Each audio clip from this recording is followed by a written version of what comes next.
Capítulo 11. Aprendendo com a adversidade. O fracasso, em algum momento, é um benefício para o homem? Sim. Na verdade, aprender com a adversidade é o terceiro dos 7 princípios. Mas poucas pessoas sabem que cada adversidade traz consigo a semente de uma vantagem equivalente. Menos pessoas ainda sabem a diferença entre derrota temporária e fracasso. Se esse conceito fosse de conhecimento geral, eu seria privado de uma das minhas armas mais poderosas que uso para controlar os seres humanos. Mas entendi que você disse que o fracasso é um dos seus grandes aliados. Tive a impressão, baseado na sua confissão, de que o fracasso faz com que as pessoas percam a ambição e parem de tentar. Aí então, você as possui sem nenhum tipo de dificuldade ou oposição por parte delas. Esse é justamente o ponto. Assumo o poder sobre elas justamente no momento em que elas desistem de tentar. Se elas soubessem a diferença entre derrota temporária e fracasso, elas não desistiriam quando encontrassem adversidades na vida. Se soubessem que cada forma de derrota e todos os fracassos trazem consigo a semente de uma nova oportunidade, elas se manteriam lutando e acabariam por vencer. O sucesso normalmente está a um passo muito curto além do ponto em que se desiste de lutar. E isso é tudo que se pode aprender na adversidade, derrota e fracasso? Não. Esse é o mínimo que alguém pode aprender. Detesto dizer isso, mas o fracasso normalmente serve como uma bênção disfarçada, porque ele quebra o padrão do ritmo hipnótico e faz com que a mente se liberte para um novo começo. Agora estamos chegando a algum lugar. Então, você confessou finalmente que mesmo a lei natural do ritmo hipnótico pode ser, e normalmente é anulada, pela própria natureza. Isso está correto? Não, essa não é a forma correta e exata de abordar esse assunto. A natureza nunca anula nenhuma de suas leis naturais. A natureza nunca tira a liberdade de pensamento de um ser humano através da lei do ritmo hipnótico. O indivíduo abdica de sua liberdade pelo abuso dessa lei. Se um homem pulasse de uma árvore e fosse morto pelo abrupto impacto de seu corpo com a terra, através da lei da gravidade, você não diria que a natureza o assassinou, diria? Você diria que o homem negligenciou no ato de relacionar-se apropriadamente com a lei da gravidade. Estou começando a entender. A lei do ritmo hipnótico é tanto capaz de ser utilizada pelo lado negativo quanto pelo positivo. Ela pode levar uma pessoa para as profundezas, chegando à escravidão, através da perda do privilégio da liberdade do pensamento. Ou ela pode ajudar uma pessoa a alcançar o topo de suas realizações, através do livre uso de seus pensamentos, dependendo da forma como o indivíduo se relaciona com a lei. Isso está correto? Agora você está conseguindo entender. E sobre o fracasso? Uma pessoa não fracassa intencionalmente, pensando deliberadamente em falhar. Ninguém estimula a derrota temporária. Essas são circunstâncias sobre as quais o indivíduo não possui qualquer tipo de controle. Como, então, pode-se dizer que a natureza não tira a liberdade de pensamento, quando, na verdade, o fracasso destrói a ambição, a força de vontade e a autoconfiança essencial para se fazer um novo começo? O fracasso é uma circunstância feita pelo homem. Ele nunca é real, até que seja aceito pelo homem como algo permanente. Colocando-se de outra forma, o fracasso é um estado de espírito. Por isso é algo que um indivíduo pode controlar até o momento em que ele se nega a exercitar esse privilégio.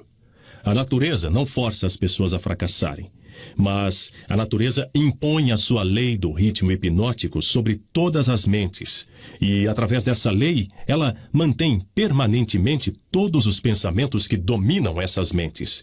Em outras palavras, pensamentos de fracasso são tomados pela lei do ritmo hipnótico e feitos permanentes se o indivíduo aceita tais circunstâncias como sendo um fracasso permanente. Essa mesma lei, de forma inexorável, também assume e faz com que se tornem permanentes os pensamentos de sucesso. Qual o papel, então, que possui o fracasso em ajudar um indivíduo a quebrar o padrão do ritmo hipnótico após essa lei estar impregnada na mente dessa pessoa?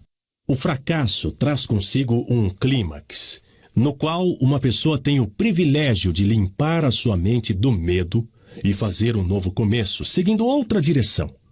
O fracasso prova conclusivamente que algo está errado com os objetivos e planos da pessoa, através dos quais os mesmos objetivos e planos são perseguidos. O fracasso é o ponto final do hábito que a pessoa tem seguido e, quando o mesmo é alcançado, ele força a pessoa a deixar esse caminho e seguir por outro, fazendo com que ela crie um novo ritmo para a sua vida. Mas o fracasso faz mais do que isso. Ele dá ao indivíduo uma oportunidade para testar a si mesmo, onde pode aprender o quanto de força de vontade ele possui. O fracasso também força as pessoas a aprenderem muitas verdades que elas nunca descobririam sem ele. O fracasso normalmente leva o indivíduo a entender a força da autodisciplina, sem a qual ninguém poderia voltar atrás após ter sido vítima do ritmo hipnótico. Estude as vidas de todas as pessoas que atingiram resultados fantásticos em qualquer ramo de atividade e observe que o seu sucesso é, em geral, diretamente proporcional às experiências de derrota e fracasso que ele vivenciou antes de ser bem-sucedido. Isso é tudo que você tem a dizer sobre as vantagens do fracasso? Não, eu recém comecei. Se você quer o real significado da adversidade, do fracasso, da derrota e de todas as outras experiências que quebram os hábitos dos seres humanos e os forçam a formar novos hábitos, observe a natureza em seu trabalho. A natureza usa a doença para quebrar o ritmo físico do corpo, quando a relação entre as células e os órgãos torna-se imprópria. Ela usa crises econômicas para quebrar o ritmo do pensamento em massa, quando um grande número de pessoas relacionam-se impropriamente através de negócios, atividades sociais e políticas. E ela usa o fracasso para quebrar o ritmo do pensamento negativo, quando o indivíduo relaciona-se impropriamente consigo mesmo e com sua própria mente. Observe cuidadosamente e você verá que, em todos os lugares da natureza, sempre há uma lei natural que fornece uma eterna mudança para toda a matéria, toda a energia e todo o poder do pensamento. A única coisa permanente em todos os universos é a mudança. A mudança eterna e inexorável é aquela através da qual cada átomo da matéria e cada unidade de energia possui a oportunidade de relacionar-se apropriadamente com outras unidades de matéria e energia, e cada ser humano tem a oportunidade e o privilégio de relacionar-se apropriadamente com todos os outros seres humanos, independente de quantos erros ele cometa ou quantas vezes e de quais maneiras ele possa ser derrotado.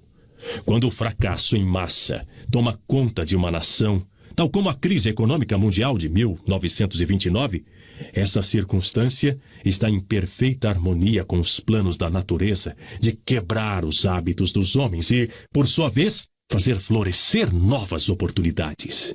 O que você está dizendo me intriga muito. Pelo que estou entendendo, o ritmo hipnótico tem algo a ver com a forma com que as pessoas se relacionam umas com as outras? Essa coisa evasiva e abstrata chamada caráter nada mais é do que uma manifestação da lei do ritmo hipnótico. Por isso, quando se fala do caráter de alguém, seria mais apropriado dizer-se que os seus hábitos de pensamento foram cristalizados em uma personalidade positiva ou negativa através da lei do ritmo hipnótico. Uma pessoa é boa ou ruim devido à fusão dos seus pensamentos com as suas ações, através dessa lei. Uma pessoa é presa pela pobreza ou abençoada com a abundância devido às suas aspirações, planos e desejos, ou à falta deles, que por sua vez são feitos permanentes e reais pelo ritmo hipnótico.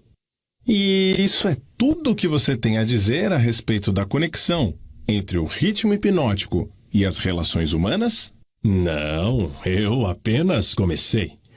Lembre-se de que, enquanto estou falando, estou mencionando a influência do ritmo hipnótico em conexão com todas as relações humanas.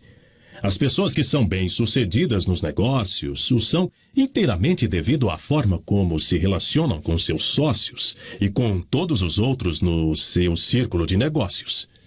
Profissionais que são bem-sucedidos o são prioritariamente devido à forma com que eles se relacionam com seus clientes. É muito mais importante para o advogado conhecer as pessoas e conhecer as leis da natureza do que conhecer propriamente a lei jurídica. E o médico acaba sendo um fracasso antes mesmo de começar, a menos que ele conheça como relacionar-se com os seus pacientes e como estabelecer a fé destes nele mesmo. Um casamento fracassa ou é bem-sucedido inteiramente devido à maneira com que os participantes relacionam-se um com o outro. Um relacionamento apropriado no casamento começa inicialmente com um motivo para casar-se. A maioria dos casamentos não traz felicidade para o casal porque ambos não entendem e nem fazem questão de entender a lei do ritmo hipnótico através de sua ação em que cada palavra que eles dirigem um ao outro, cada ato que eles fazem e cada motivo que os leva a lidar um com o outro faz parte de uma rede que pode trazer-lhes controvérsias e miséria ou dar-lhes asas para a liberdade através da qual ambos conseguem sobrevoar todas as formas de infelicidade. Cada nova amizade que ocorre entre as pessoas pode acabar em uma amizade verdadeira e então em uma harmonia espiritual, algumas vezes chamada amor, ou planta uma semente de suspeita e dúvida, que acaba evoluindo e crescendo para uma rebelião aberta, de acordo com a forma com que os participantes nessa amizade relacionam-se uns com os outros. O ritmo hipnótico simplesmente pega as motivações dominantes, as aspirações, os objetivos e os sentimentos dessas mentes em contato e os transforma de alguma forma em fé ou medo. Após o padrão ter tomado forma, o que ocorre com o tempo, ele é imposto sobre essas mentes que estão em contato e torna-se parte delas. Nessa forma silenciosa, a natureza faz com que sejam permanentes os fatores dominantes de cada ser humano. Em cada relacionamento humano, as motivações e as ações vis desses indivíduos que estão em contato são coordenadas e consolidadas em uma forma definida e costuradas nesse tão importante traço humano conhecido como caráter. Da mesma maneira, as motivações e as ações boas, virtuosas, são consolidadas e impostas sobre o indivíduo. Você pode ver que, por isso, não são somente as ações de uma pessoa, mas também os pensamentos dela que determinam a natureza de todas as relações humanas. Você está entrando em águas profundas. Vamos manter nossa conversa perto da costa, onde posso segui-lo sem ter medo de afundar. Vá em frente e conte-me como os relacionamentos humanos realmente funcionam em um mundo tão cheio de problemas, tal como temos hoje. Esse é um pensamento feliz, mas deixe-me ter certeza de que você está entendendo os princípios que estou revelando antes que eu tente mostrar a você como aplicá-los nos princípios da vida. Desejo ter certeza de que você entende a lei do ritmo hipnótico e que ela é algo que não se pode controlar, influenciar ou escapar. Mas todo mundo pode relacionar-se com essa lei de forma a beneficiar-se da forma inexorável como ela trabalha. Um relacionamento harmonioso com a lei consiste em um indivíduo modificar completamente os seus hábitos, de tal forma que ele consiga ser claro naquilo que ele realmente deseja e está disposto a aceitar. Ninguém pode modificar a lei do ritmo hipnótico, assim como ninguém pode modificar a lei da gravidade, mas todo mundo pode modificar a si mesmo. Lembre-se, contudo, que, em resumo, todos os relacionamentos humanos são feitos e mantidos pelos hábitos dos indivíduos relacionados. A lei do ritmo hipnótico executa o papel de solidificar os fatores que constituem as relações humanas, mas ela não cria esses fatores. Antes de irmos mais adiante com a discussão dos relacionamentos humanos, quero que você tenha um claro entendimento da mente subconsciente. O termo mente subconsciente representa um hipotético órgão físico que, na verdade, não possui existência real. A mente do homem consiste de energia universal, alguns chamam de inteligência infinita, que o indivíduo recebe, apropria-se dela e organiza em formas definidas de pensamento através de um aparato físico completo conhecido como cérebro. Essas formas de pensamento são réplicas de vários estímulos que chegam ao cérebro através dos 5 sentidos e do 6º sentido, que ainda não é bem conhecido. Quando qualquer forma de estímulo alcança o cérebro e toma a forma definida de um pensamento, ele é classificado e armazenado em um grupo de células cerebrais conhecido como grupo da memória. Todos os pensamentos de natureza similar são armazenados juntos, de tal forma que, quando se traz um pensamento, este mesmo leva facilmente ao contato de todos os outros pensamentos associados a ele. Esse sistema é muito similar à forma de armazenamento moderna de arquivos e também é operado de forma similar. As impressões de pensamento, as quais uma pessoa mescla com a maior quantidade de emoções ou sentimentos, são os fatores dominantes do cérebro, porque eles estão sempre próximos da superfície, no topo do sistema de armazenamento, vulgarmente falando, onde eles entram em ação voluntariamente, no momento em que o indivíduo se nega a exercitar a autodisciplina. Esses pensamentos cheios de emoção são tão poderosos que frequentemente fazem com que o indivíduo se coloque em ação e motive-se a fazer coisas que não seriam aprovadas pela faculdade da razão. Essas explosões emocionais normalmente destroem a harmonia em todos os relacionamentos humanos.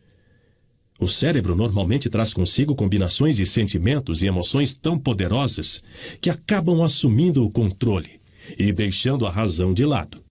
Em todas essas ocasiões, os relacionamentos humanos estão fadados a perder a harmonia. Através do funcionamento do 6º sentido, o cérebro de um ser humano pode contatar o arquivo de outros cérebros e inspecionar quaisquer impressões que estejam presentes nele. A condição pela qual uma pessoa consegue contatar e inspecionar o arquivo do cérebro de outra pessoa é geralmente conhecida como harmonia, mas você pode entender melhor o que isso quer dizer se eu disser que cérebros que estão sintonizados pelas mesmas vibrações de pensamento podem facilmente e rapidamente exercitar o privilégio de entrar e inspecionar os arquivos de pensamentos uns dos outros. Além de receber pensamentos organizados de arquivos de outros cérebros através do 6º sentido, uma pessoa pode, através desse mesmo órgão físico, contatar e receber informações da fonte central, conhecida como inteligência infinita. Todas as informações que chegam ao cérebro de uma pessoa através do 6º sentido provêm de fontes que não são facilmente rastreadas e isoladas. Por isso, esse tipo de informação, acredita-se, vem geralmente da mente subconsciente da pessoa. O 6º sentido é o órgão do cérebro através do qual se recebem todas as informações, todo o conhecimento, todas as impressões de pensamento que não vêm através de um ou de todos os 5 sentidos. Agora que você compreende como a mente funciona, entenderá mais facilmente como e por que as pessoas acabam gerando tristeza e desarmonia através de relacionamentos humanos impróprios. Você também entenderá como os relacionamentos humanos podem ser idealizados para angariar riquezas na sua mais alta forma, riquezas materiais, mentais e espirituais. Além disso, você compreenderá que nunca pode haver felicidade exceto através do entendimento e da aplicação dos princípios corretos das relações humanas. Entenderá também que nenhum indivíduo é uma entidade em si mesma, e que só se pode conseguir uma mente plena pela harmonia de objetivos e ações entre duas ou mais mentes. Entenderá porque cada ser humano deveria, por sua própria escolha, tornar-se o guardião do seu irmão, tanto de fato como em teoria. O que você diz pode ser verdade, mas ainda insisto que você tem me levado para as águas profundas do pensamento. Vamos voltar para a superfície, onde eu possa nadar em águas familiares. Nadaremos nas águas profundas após eu aprender a nadar com maestria. Começamos discutindo o assunto de como lucrar com a adversidade. Mas me parece que perdemos o foco desse assunto. Fizemos um desvio, mas não nos alienamos. O diabo nunca se aliena. O desvio era necessário para que você se preparasse para entender a parte mais importante de toda esta entrevista. Agora, estamos prontos para voltar à discussão sobre a adversidade. Visto que a maior parte das adversidades ocorre devido a relações impróprias entre as pessoas, me parece importante que você entenda como as pessoas podem relacionar-se apropriadamente. Naturalmente, levanta-se a questão de o que é uma relação apropriada entre as pessoas. A resposta é que um relacionamento apropriado é aquele que traz a todos que estão ligados a ele ou afetados por ele alguma forma de benefício. O que é, então, um relacionamento impróprio? Qualquer relacionamento entre pessoas que cause dano ou traga qualquer forma de miséria ou infelicidade para qualquer um dos envolvidos. Como podem relacionamentos impróprios serem corrigidos? Pela mudança da mente da pessoa que está causando o relacionamento impróprio ou pela mudança das pessoas envolvidas no relacionamento. Algumas mentes harmonizam-se naturalmente, enquanto outras colidem da mesma forma. Relacionamentos humanos bem-sucedidos e que são feitos para durar como tal, devem ser formados de mentes que naturalmente se harmonizem, além de terem interesses comuns como um meio de trazê-los para a harmonia. Quando você fala de líderes de negócio que são bem-sucedidos porque sabem como escolher homens, você pode mais corretamente dizer que eles são bem-sucedidos porque sabem como associar mentes que se harmonizam naturalmente. Saber como escolher pessoas de forma bem-sucedida para qualquer objetivo definido na vida é uma habilidade desenvolvida para reconhecer os tipos de pessoas cujas mentes naturalmente se harmonizam. Por favor, fique focado na adversidade. Se há possíveis benefícios a serem encontrados através da adversidade, nomeie-os. A adversidade livra as pessoas da vaidade e do egocentrismo. Ela desencoraja o egoísmo, provando que nenhum indivíduo pode ser bem-sucedido sem a cooperação de outros. A adversidade força o indivíduo a testar a sua força mental, física e espiritual. Portanto, ela traz o indivíduo face a face com suas fraquezas e dá a ele a oportunidade de transpô-las. A adversidade força uma pessoa a procurar caminhos e meios para fins definidos, através da meditação e do pensamento introspectivo. Isso regularmente leva à descoberta e ao uso do sexto sentido, através do qual a pessoa consegue comunicar-se com a inteligência infinita. A adversidade força uma pessoa a reconhecer a necessidade de uma inteligência que não está disponível dentro de sua própria mente, mas provém de fontes externas. A adversidade quebra velhos hábitos de pensamento e dá para a pessoa a oportunidade de formar novos hábitos. Por isso, ela pode servir para quebrar o ciclo do ritmo hipnótico e mudar o seu funcionamento de negativa para fins positivos. Qual o maior benefício que uma pessoa pode receber através da adversidade? O maior benefício da adversidade é que ela pode, e geralmente o faz, forçar uma pessoa a mudar os seus hábitos de pensamento, quebrando e redirecionando a força do ritmo hipnótico. Em outras palavras, o fracasso é sempre uma bênção quando ele força a pessoa a adquirir conhecimento ou para construir hábitos que levam à realização dos maiores objetivos da vida de uma pessoa. Isso está correto? Sim, e algo mais, o fracasso é uma bênção quando ele força a pessoa a depender menos das forças materiais e mais das forças espirituais. Muitos seres humanos descobrem os seus outros eus, as forças que operam através do poder do pensamento, somente após alguma catástrofe que os priva do livre e total uso dos seus corpos físicos. Quando um homem não consegue mais usar as suas mãos e os seus pés, ele geralmente começa a usar o seu cérebro. Assim, coloca-se no caminho de descobrir o poder de sua própria mente. Quais benefícios são obtidos a partir da perda de coisas materiais?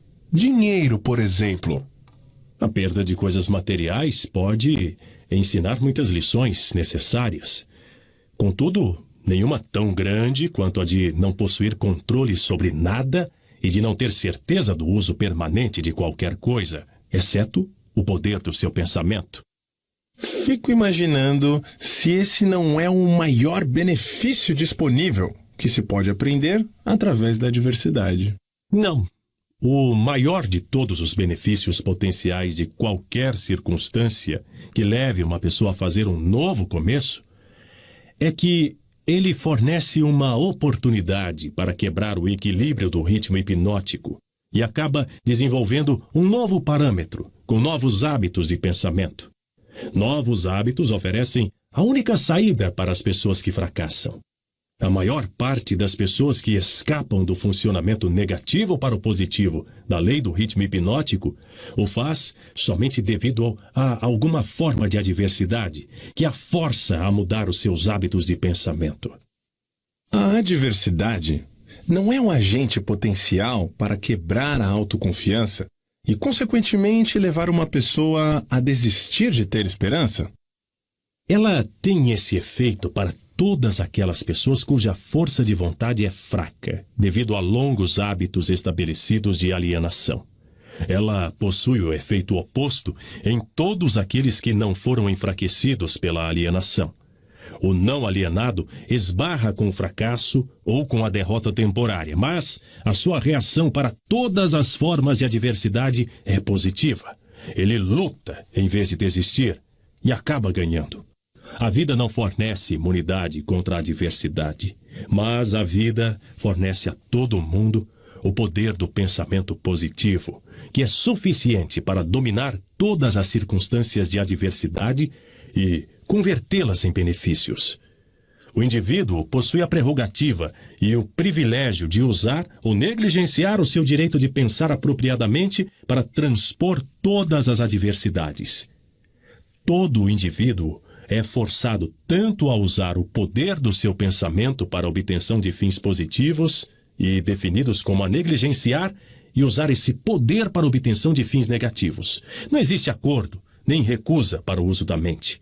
A lei do ritmo hipnótico força cada indivíduo a dar algum grau de uso, seja negativo ou positivo, para sua mente, mas não influencia o indivíduo sobre qual dos usos ele deverá fazer.